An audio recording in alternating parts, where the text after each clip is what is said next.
On the top of the mind, whatever you want to say.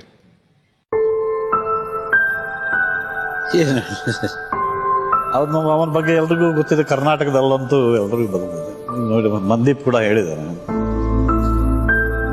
ಅವನು ನನ್ನ ಜೊತೆಯಲ್ಲೇ ಬೆಳೆದ ಮುಂಬೈನಲ್ಲಿ. ಅವನು ಚಿಕ್ಕಂದಿನಿಂದ ಒಂದು ರೀತಿಯಲ್ಲಿ ನಾನು ಅವನಿಗೆ ಅಣ್ಣ, ಆದ್ರೆ ಇನ್ನೊಂದು ರೀತಿಯಲ್ಲಿ ನಾನು ಅವನಿಗೆ ಸಾಕು ತಂದೆ ಆದೆ.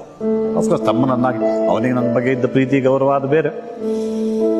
ಬಟ್ ನಾನು ಸಿನಿಮಾಗೆ ಬಂದೆ, ಅವನು ಸಿನಿಮಾ ಬಂದ, ಇದೆಲ್ಲ ಇಲ್ಲಿ ಮಾಡಿದ್ದಾಯ್ತು. ಕೇವಲ 12 ವರ್ಷದಲ್ಲೇ ಎಷ್ಟೊಂದು ಸಾಧನೆ ಮಾಡಿದ ಸಿನಿಮಾ ರಂಗಕ್ಕೆ ಬಂದಂತ. ಅವನ ಮೊದಲ ಚಿತ್ರದಲ್ಲೇ ಅವನಿಗೆ ಬೆಸ್ಟ್ ಆಕ್ಟರ್ ಅವಾರ್ಡ್ ಸಿಗ್ಬೇಕು ಒಂದಾನೊಂದು ಕಾಲದಲ್ಲಿ. ಅಂಡ್ ಅವನಿಗೆ ನಿರ್ದೇಶನದತ್ತ ಹುಚ್ಚಿತ್ತು.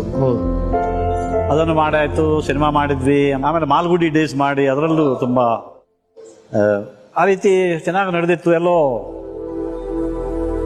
ಸ್ವರ್ಗಕ್ಕೆ ಕಿಚ್ಚಿಟ್ಟ ಹಾಗೆ ಅಂತ ಅಂತಾರಲ್ಲ, ಹಾಗೆ ಹಠಾತ್ತನೆ ಭಗವಂತ ಕರ್ಕೊಂಡು ಹೋಗ್ಬಿಟ್ಟ.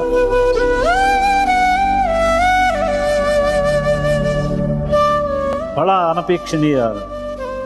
ಯಾರು ಅಪೇಕ್ಷಣೆ ಮಾಡಿರಲಿಲ್ಲ ಮಾತ್ರವಲ್ಲ, ಅಷ್ಟೊತ್ತಿಗೆ ಅವನು ಕೂಡ ಏನೋ ಬಹುಶಃ ಅವನಿಗೆ ದೇವರ ಆಯುಷ್ಯ ಕೊಟ್ಟಿದ್ದೇ.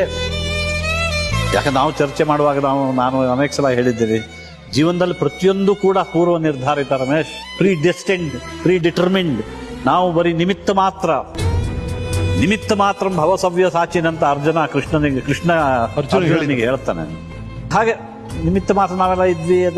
ಹಠಾತ್ತನೆ ಅವನನ್ನು ಕರ್ಕೊಂಡು ಹೋದಾಗ ಅವನಿಗೇನೋ 2 ವರ್ಷದಿಂದ ಅರ್ಲಿಯರ್ ಮಾಲ್ಗುಡಿ ಡೇಸ್ ಆಯಿತು, ಎಲ್ಲ ಆಯಿತು. 87, 88 ಆಗ್ತಿದ್ದ ಹಾಗೇನೆ ಒಂದು ಚಡಪಡಿಕೆ. ಇದು ಮಾಡಬೇಕು, ಅದು ಮಾಡಬೇಕು, ಈ ಪ್ರಾಜೆಕ್ಟು, ಆ ಪ್ರಾಜೆಕ್ಟು. ಅದೇ ರೀತಿ ನಾವು ಸಂಕೇತ್ ಹಾಕ್ಕೊಂಡಿದ್ದು ಅವಸರದಲ್ಲಿ. ಅದು ಸರಿಯಾಗಿ